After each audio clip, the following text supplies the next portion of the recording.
ವಾಕ್ಯ. ಡೆಟ್ ಬಂದ್ಬಿಟ್ಟು ಊಟದಲ್ಲಿ ಉಪ್ತರ, ಉಪ್ಪಿಲ್ಲ ಅಂದರೆ ಊಟದ ರುಚಿ ಇರಲ್ಲ, ಸೇಮ್ ಡೆಟ್ ಇಲ್ಲ ಅಂದರೆ ಪೋರ್ಟ್ಫೋಲಿಯೋಲಿ ರುಚಿ ಇರಲ್ಲ. ಅಬ್ಬಬ್ಬ ಅಂದ್ರೆ ಎಷ್ಟು ವರ್ಷ ಕೆಲಸ ಮಾಡ್ತೀವಿ ಸರ್ ನಾವು?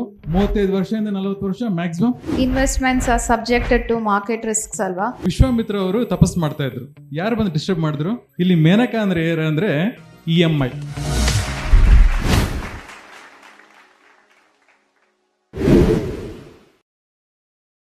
ಎಲ್ರಿಗೂ ನಮಸ್ಕಾರ. ನಾವೆಲ್ಲ ಹಣ ಸಂಪಾದನೆ ಮಾಡ್ತೀವಿ, ಖರ್ಚು ಮಾಡ್ತೀವಿ. ಬಗ್ಗೆ ಇಂದು ನಡೆಯುವಂತಹ ವಿಶೇಷ ಸಂವಾದಕ್ಕೆ ನಿಮ್ಮೆಲ್ಲರಿಗೂ ಆತ್ಮೀಯ ಸ್ವಾಗತ. ಇವತ್ತು ನಮ್ಮ ಆಡಿಯನ್ಸ್ ಅಲ್ಲಿ ಎಲ್ಲಾ ತರ ಏಜ್ ಗ್ರೂಪ್ನವ್ರು ಇದ್ದಾರೆ. ಯಂಗ್ ಏಜ್ ಅವರು ಇದ್ದಾರೆ, ರಿಟೈರ್ಮೆಂಟ್ ಏಜ್ ಅಲ್ಲಿ ಇರೋರು ಸಹ ಬಂದಿದ್ದಾರೆ.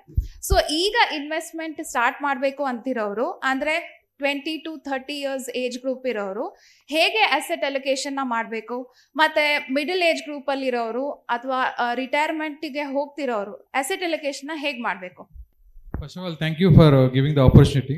ಸೊ ಇದಕ್ಕೆ ಸ್ಟ್ಯಾಂಡರ್ಡ್ ಉತ್ತರ ಏನೂ ಇಲ್ಲ. ಸೊ ಯೂಸ್ವಲಿ ನಾವು ಏನು ಪ್ರಾಕ್ಟೀಸ್ ಮಾಡ್ತೀವಿ ಅಂತ, ಫಸ್ಟ್ ಆಫ್ ಆಲ್ ಆ ಕಸ್ಟಮರ್ಗೆ ಏನು ರಿಕ್ವೈರ್ಮೆಂಟ್ ಆಯಿತೋ ಅದನ್ನ ನೋಡಿಬಿಟ್ಟು ನಾವು ರೆಕಮೆಂಡ್ ಮಾಡ್ತೀವಿ. ಸೊ ಒಂದು ತಮ್ ರೂಲ್ ಹೇಳಬೇಕು ಅಂತ ಹೇಳಿದ್ರೆ 100 ಮೈನಸ್ ನಿಮ್ಮ ಏಜ್.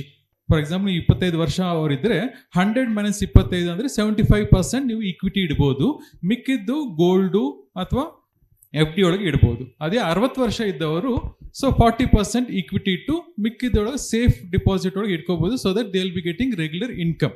ಇದು ನಾವು ಆ ತಮ್ ರೂಲ್ ಆಗಿ ಹೇಳ್ತೀವಿ. ಬಟ್ ಇನ್ ಡೀಟೇಲ್ ಓದಷ್ಟು ಅವ್ರು ಎಷ್ಟು ರಿಸ್ಕ್ ಪ್ರೊಫೈಲ್ ಇತ್ತು ಅದ್ರ ಪ್ರಕಾರ will giving A different advises ಕೊಡ್ತೀವಿ.